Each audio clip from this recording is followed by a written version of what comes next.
Rapaziada, fale o que quiser do Borrachinha, que o Borrachinha é mala, que o Borrachinha fala mal do Brasil, que o Borrachinha é isso ou aquilo. Mas uma coisa todos nós temos que assumir: esse bicho sabe criar hype, esse bicho sabe movimentar o nome dele, sabe movimentar a categoria de peso onde ele está, e a gente tem que assumir isso. É loucura discordar, não à toa que ele é um dos brasileiros mais bem valorizados dentro do UFC financeiramente falando. Vamos trocar uma ideia um pouquinho sobre o Borrachinha, que é a nova noite da calcinha vermelha na categoria dos meio pesados do evento. Mas antes, eu tenho que te pedir aquela boa e velha moral. Deixa o like no vídeo, hypa, se inscreve no canal, beleza? Lembrando, para você hypar, você tem que estar assistindo pelo celular. Na hora que você dá o like, vai aparecer do lado hypar, você clica, pronto, você ajuda com que esse conteúdo seja entregue para mais pessoas, beleza? Lembrando, gosta de fazer uma fezinha no UFC, no futebol, em esportes em geral? Link da 1xBet na descrição. Se cadastra lá pelo meu link, porque você ajuda demais o meu trabalho meu, de toda a equipe aqui, beleza? E é isso, rapaziada, bora lá. É o seguinte, quando o Borrachinha anunciou, não foi ele diretamente que anunciou, não foi ele diretamente que, deu uma travadinha aí na parada, não foi ele que diretamente assumiu em primeira mão, né? Quem trouxe essa informação em primeira mão na época foi o Laerte, que o Borrachinha tava subindo pro meio pesado. Eu fui um dos primeiros caras a pensar, de início aquilo era loucura. Pô, o que o Borrachinha vai fazer na categoria de cima, que não sei o quê, por mais que ele seja forte, eu acho ele pequeno de altura, tal, ainda mais que ele ia enfrentar o Azamat Murzakanov. Fui convencido pelo meu amigo Igor Serafini de que o casamento era bom e de que o Borrachinha performaria muito melhor nos meio pesados. Tenho a total humildade de vir aqui e assumir que, pô, ele me convenceu e ele estava certo. A gente viu a performance que ele teve diante do russo, né, na semana passada. E agora, depois dessa vitória cachapante, matando um russo que estava invicto, nocauteador, onde o Borrachinha era o azarão, o jogo virou. O jogo virou, e o primeiro caso disso é com o Bogdan Guskov. Para quem não tá sabendo, o Bogdan Guskov ia fazer a revanche contra o Ian Blachowicz, agora no UFC 328, né, dia 9 de maio, se eu não me engano, em Newark, cidade dos brasileiros, lá cidade que o pessoal na rua não fala nem good morning, né, bom dia.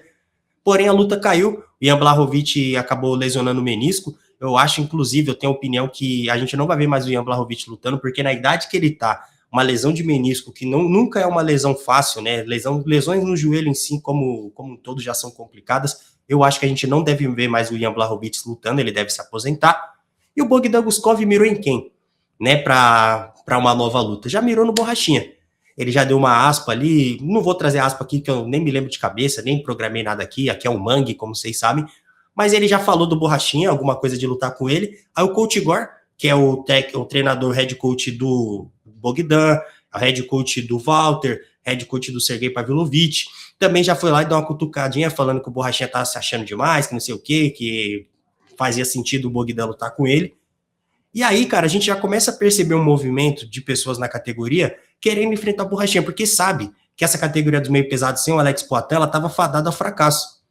Porque a gente tem o Iri, que esportivamente é legal de assistir. Mas o Iri é um cara, vocês podem ver os números de vendas do evento do 327. O evento não lotou, estavam vendendo ingresso a preço de banana na semana, porque tinha, quase metade dos ingressos disponíveis, porque o Iri esportivamente é legal, mas ele é um cara na dele, ele é um cara que não promove, tem aquela negócio samurai. Carlos Ulberg, coitado, Carlos Ulberg perdeu o cinturão em Las Vegas lá porque tava bêbado, porque eu acho que ninguém deve ter pedido para tirar uma foto com ele. Na Nova Zelândia deve ter lugares que ele não é reconhecido, porque é um bom lutador também, um excelente lutador, diga-se de passagem, mas não vende, não se promove. Você vai no Instagram do cara, você não vê nada ali de útil, o cara não trabalha a própria imagem, e a categoria como um todo é isso. A gente tem o Magomed Ankalaev, que era um ex-campeão ali, que, coitado, já morreu odiado em todos os lugares. Khalil Rountree, mesma coisa, esportivamente um baita lutador, mas que não sabe se vender, não se promove.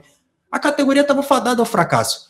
Porém, a chegada do Borrachinha, da forma que foi, deu um up para todos os caras que estão ali, para ter uma oportunidade do quê? De visibilidade, uma oportunidade de ganhar uma grana.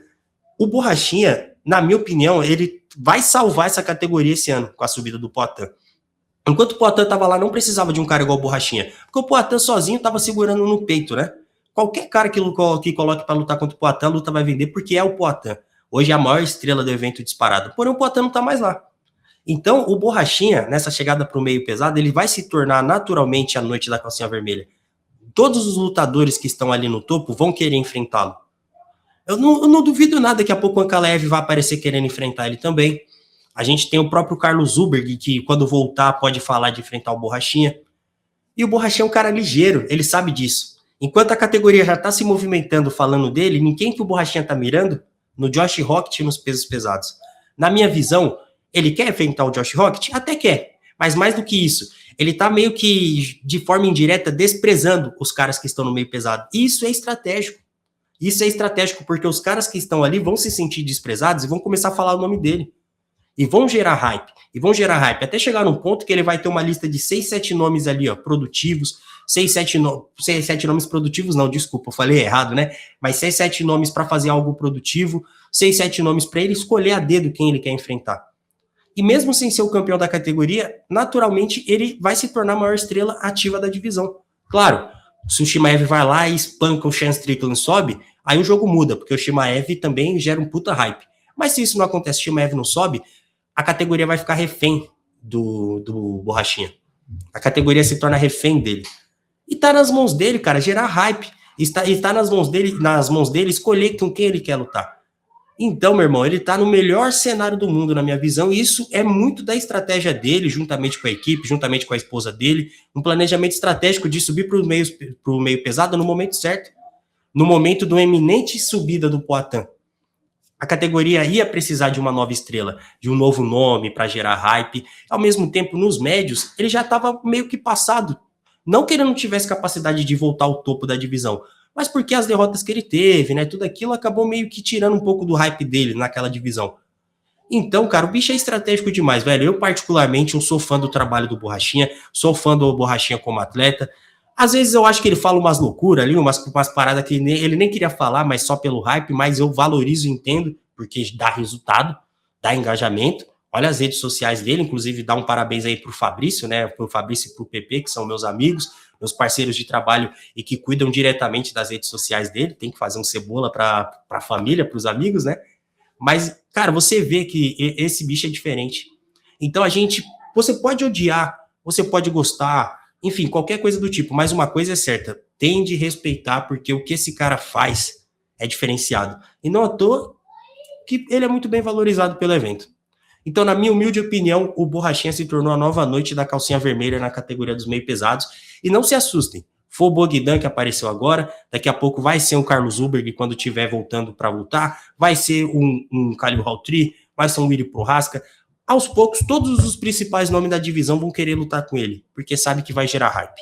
Você concorda comigo? Você acha que eu tô falando loucura, que eu tô exagerando, que eu estou superestimando o Borrachinha, né, que ele não é merecedor de tudo isso? Ou você concorda com a minha visão?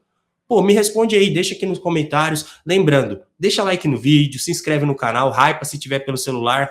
Link da 1xBet tá na descrição, beleza? Acompanhe meu trabalho, o trabalho de toda a equipe. Me segue lá no Instagram, @NoahRosaMMA. Obrigado por ter ficado até aqui. Valeu!